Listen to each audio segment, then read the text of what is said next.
Rights की बात हो रही है, उस माशरे में जहाँ मिनार्टीज़ की छोटी छोटी बच्चियाँ अगवा हो जाएं, गायब हो जाएं 5-5 साल से, तो वायलेंस को किस तरह रोका जा सकता है, क्या कहेंगे आप? ये जो सेंटर जिसका आपने जिक्र सुना, इस पर centre for excellence on countering violent extremism, इसका बुनियाद ही इसलिए हुआ है कि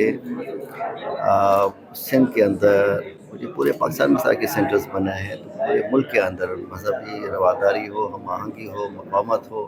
हारमनी हो, पीस हो, और सारे लोग मिलजुल के इस मुल्क की तरक्की के लिए काम करें। तो इस सेंटर का मकसद ये है कि हम इस तरह की पॉलिसीज़ बनाएं जो रिसर्च बेस्ड हो, जिनकी बुनियाद ज़मीनी हक़ाइक़ के ऊपर हो, और वो जो हमारी पॉलिसीज़ जब बने तो कोई अहम तब्दीली, बेहतरी की तरफ जो तब्दीली हमें ले जाए, उसके लिए हमारे लिए संग मील साबित हों। तो ये जो इस तरह के वाक़यात होते हैं,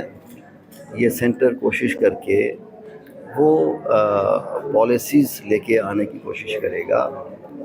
जिसको इम्प्लीमेंट करके हम ये चीज़ें जो पाकिस्तान में साथ अगर कोई ऐसा मसला होता है तो आइंदा फ्यूचर में ये ना हो। अच्छा, ये फरमाइएगा, एक मिनट मैडम, एक मिनट पहले हम लोग, एक मिनट मैडम, मीडिया काम करने देना, आप थोड़ा खामोश हो जाए। अच्छा सर, आखिरी सवाल पूछिएगा। ये फरमा दीजिएगा कि अफगान रिफ्यूजीज़ की जो मुंतकली के हवाले से क्या प्लान रखा गया है और इसका कोई फंड रखा गया, और सर नेक्स्ट सर ये कि जो हालिया जो दहशत गर्दी के वाक़यात में कोई स्पेसिफिक थ्रेट है हमें क्या सिंध में? आपको पता है कि 2023 से आखिर में तकरीबन सितंबर 2023 से जो गैर कानूनी लोग रह रहे हैं तारकीन वतन पाकिस्तान में, उनको निकालने के लिए पॉलिसी मुरतब की गई थी। उस पॉलिसी के तहत मुख्तलिफ लोग जो गैर कानूनी तौर पर पाकिस्तान में रह रहे थे, उनको निकाला जा रहा है। अब तक वो पॉलिसी ऑन गोइंग है, और सिंध से आपको पता है कि तकरीबन 3 लाख के लगभग लोग निकाले जा चुके हैं, और इसमें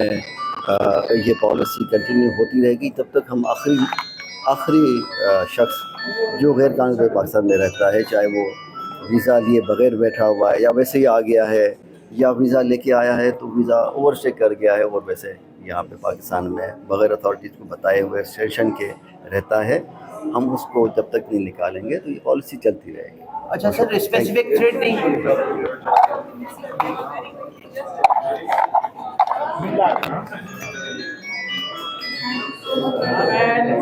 हेलो यार, बात करने